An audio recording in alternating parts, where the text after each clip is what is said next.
the things that I'm often asked is, Mike, what do you see software companies doing during the coming recession? And there's really, three main things. The first is they're going to raise prices because they've set goals. They need to meet their revenue goals. Otherwise, their stock price gets hit. And so they're going to raise prices. And this is already happening. MS has announced some price increases depending on where you are in the world. Around they're calling it FX adjustments. But they've raised prices. IBM's raised prices on a bunch of their Passport products. And Oracle raised support costs for the first time ever. We're going to see increased audits. This is already happening. So we're seeing audit activity pick up again from Microsoft, IBM, Oracle, Adobe, and a bunch of others. And they're going to lay off staff.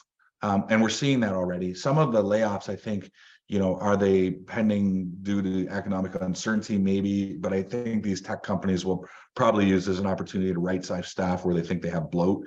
But that means that there's going to be less support, right, from them. As they lay off people, your account teams are going to get smaller. Resources may no longer be there that you work with. The resources that they have internally to work with are going to be scattered. And then, that is going to, in turn, become increased pressure on you. So as you're trying to save money, they're going to be trying to sell you more because the reps are going to be worried about number three. Sorry, put number two there, but number three, they're going to be worried about getting laid off if they don't meet their revenue objectives and things like this.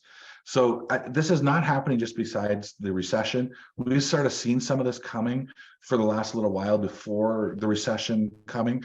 A lot of this has to do with the fact that most licenses are still based on user or seat, per seat licensing. So you think about MS 360, Microsoft 365 or Salesforce.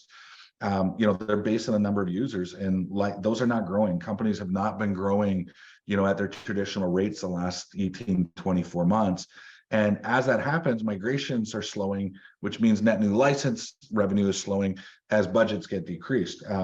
There are conflicting reports out there. Gartner and them are saying that cloud and IT budgets will increase this year, but others are saying that they're going to be flat to decreasing. So, it's going to be somewhere in between. I don't think that anybody's expecting massive budget increases, but the vendors are still going to be expecting massive